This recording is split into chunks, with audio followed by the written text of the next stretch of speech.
pleasant morning, children. So in today's class, we are going to continue our chapter 13, where today we are going to see the concept of quadrilaterals. The concept of quadrilaterals, and in this we are going to learn what a quadrilateral is, what are the characteristics of a quadrilateral.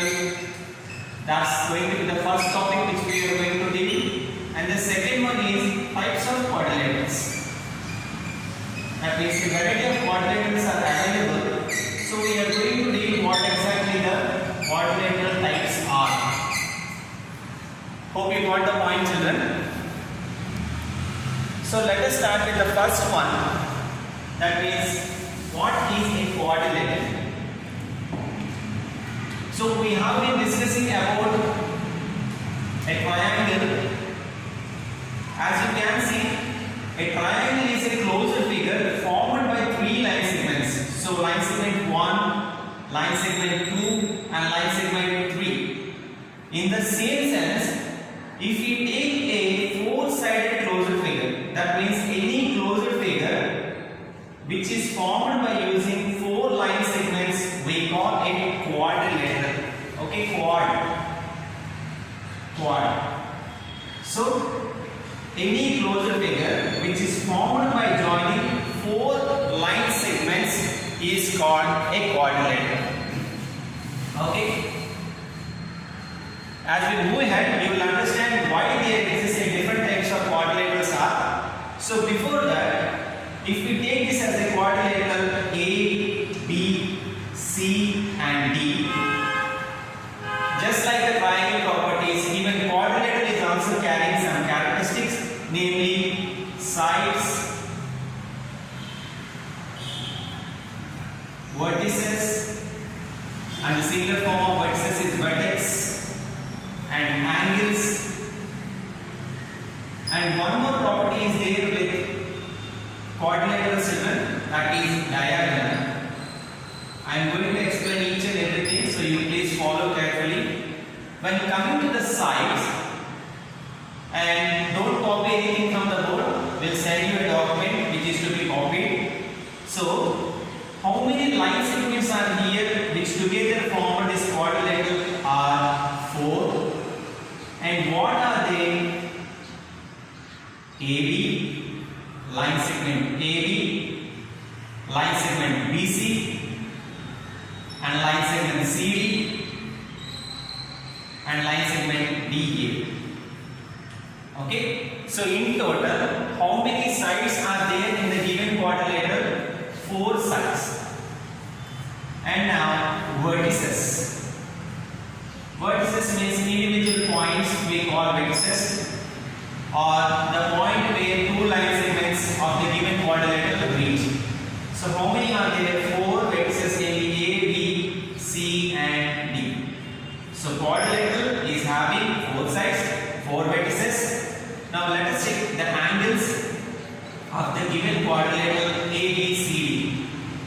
Okay, at A, angle A, that means angle DAB, as we count or consider the middle vertex as the angle DAB, this one, and then angle ABC, and angle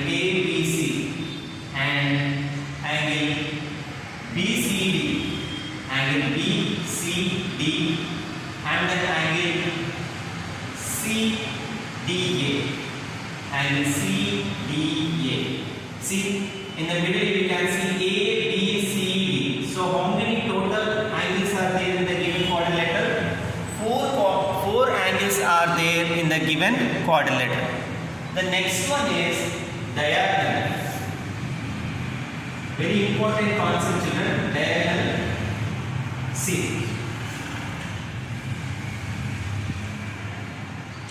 if we are going to take the opposite vertices, for A, the opposite vertex is C. Similarly for B, the opposite vertex is D. Even vice versa. For C, the opposite vertex is A. For D, the opposite vertex is D. When you draw a line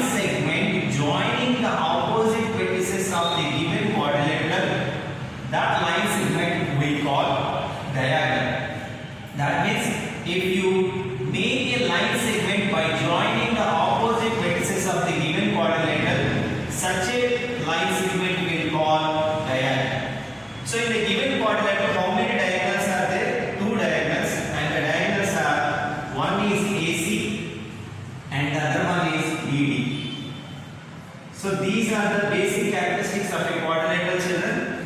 So sides, vertices, angles and diagonals. So in a quadrilateral, how many sides are there? 4. How many vertices are there? 4. How many angles are there? 4. And how many diagonals are there? 2. Now we are going to the next concept pointing to the quadrilaterals, that is parallel lines. That is parallel lines. So let us see what it is. So one thing we can understand, it is something about lines. If you draw a line, if you draw a pair of lines like this, if we continue to extend them, that means if we continue to extend them like this, we can observe that they will never meet at any point. Okay, such lines we call parallel lines. Okay, opposite of this, you look. If I am going to take a line like this and another line like this, if I continue to extend the lines like this, you can observe that these two lines are meeting at a point. Hence, these are non-parallel lines. Okay, these are non-parallel lines, whereas the lines which do not intersect at any point throughout the lines, such lines we call parallel lines. Okay, example, railway line, we can observe that they will never meet at a point. Okay, so such lines which do not intersect at any point are called parallel lines. Then, so now the concept next we are going to deal is types of quadrilaterals, children. So types of quadrilaterals. Types of quadrilaterals. So I am going to show you how they are formed and what is their structure going to be. As I told, don't copy anything from the board in your CW, children. So as you can see, so this, we can make use of this to understand what are the types of quadrilateral, children. So the first one we call trapezium. Okay, it's there in the textbook also. The properties of trapezium are, if you observe, they have two parallel lines. Only one pair of parallel lines will be there in the trapezium. As you can see, in a trapezium, only one pair of parallel lines. That means this line and this line, if you continue to extend, they won't meet at any point. Whereas if you extend this line and this line, they will meet at some point. Okay, so the properties of the trapezium are it contains one pair of parallel sides. Hope you got the point, children. Okay, and as this is formed by 4 line segments, this is a quadrilateral. Now the next one which we are going to deal is parallelogram. Okay, parallelogram. As you can see, the word itself says what does it mean. In a parallelogram, a quadrilateral, you will see 2 pair of parallel lines. This one and this one is one pair, and this one is the second pair. You will see 2 pair of parallel lines. And the other thing is, in a parallelogram, opposite angles, that means angle A and angle C, angle B and angle D are going to be equal. For example, if this is 60 degree, then C also will be 60. If D is 60 degree, then no need to give the value of B. B will also be 60 degree. Okay, I am coming again. In a trapezium, you will see only one pair of parallel lines, whereas in parallelogram, you can see 2 pair of parallel lines. The next one we are going to see is a rectangle, children. You are quite familiar with the figure.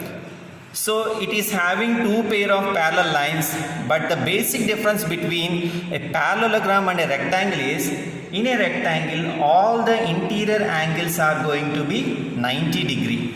Okay, so the properties of rectangle are, in a rectangle pair of opposite sides, that means this side and this side, is going to be equal and parallel. This side and this side is going to be equal and parallel. Now let us move to the next figure, which is square.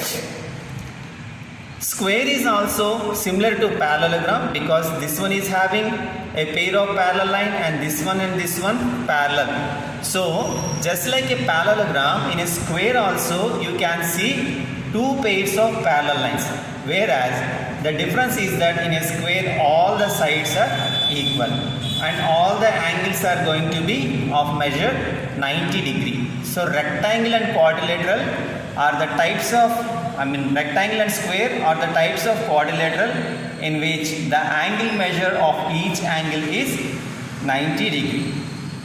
Now the next one is rhombus, children. This is also an important type of quadrilateral. Okay, the figure comes like this. If you can see the rhombus, even rhombus also all the sides are equal. In the rhombus all the sides are equal and parallel too. But what is the difference between the square and rhombus is, in a square all the angles are at 90 degree, whereas in rhombus opposite angles are equal. Okay, opposite angles are equal. So a square, a rhombus, rectangle, parallelogram and trapezium. These are the various types of quadrilaterals which we have to deal. Okay children, for this I am going to send you a notes which is to be copied into the CW. So copy it carefully and we'll see the exercise. Well children, after writing the CW points pointing to quadrilaterals and the types of quadrilaterals which I sent in the form of PDF, we are going to finish this exercise 13.4 in the textbook itself. So starting with the MCQs, a quadrilateral whose all sides are equal is, okay, so actually square and rhombus are the types of quadrilateral with equal sides, but we have to check the options given where option A is square, B is rectangle and C is trapezium. So square is the quadrilateral whose all sides are equal. Now the second MCQ, a quadrilateral whose all angles are right angles is, again square children, as we discussed, that's the difference between the square and rhombus. Anyway trapezium, it is not at all going to be at right angle. Now the fill in the blanks, opposite sides of a parallelogram are equal. We can write equal and parallel also. Equal. A quadrilateral with only one pair of opposite sides are parallel is called, as discussed, it is going to be trapezium. Okay, trapezium. You write with pencil as I am writing here. And the third one is a rhombus has all the sides. We already discussed even this. Just like a square, in rhombus also all the sides are equal. Now the fourth one children, only the dash sides of an rectangle are equal. It is opposite sides. You already know this, in a rectangle only opposite sides are equal. Now the fifth one, each angle of a square is off. That means they are asking the angle measure. It is going to be 90 degree. The sum of the four angles of a quadrilateral is, very important blank children, 360 degree. Now third one, what is the difference between a rhombus and a parallelogram? Okay, just write the answer here children. So in rhombus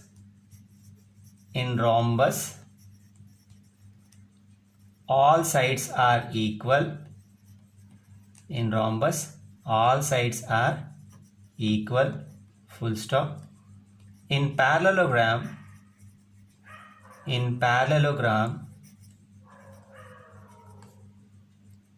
opposite sides are equal. This statement is enough. In a rhombus all sides are equal, whereas in parallelogram only opposite sides are equal. So this ends up chapter 13 children. So please fare up the CW very carefully. Important chapter. So that's all. We'll start another chapter in the next class. Have a great day.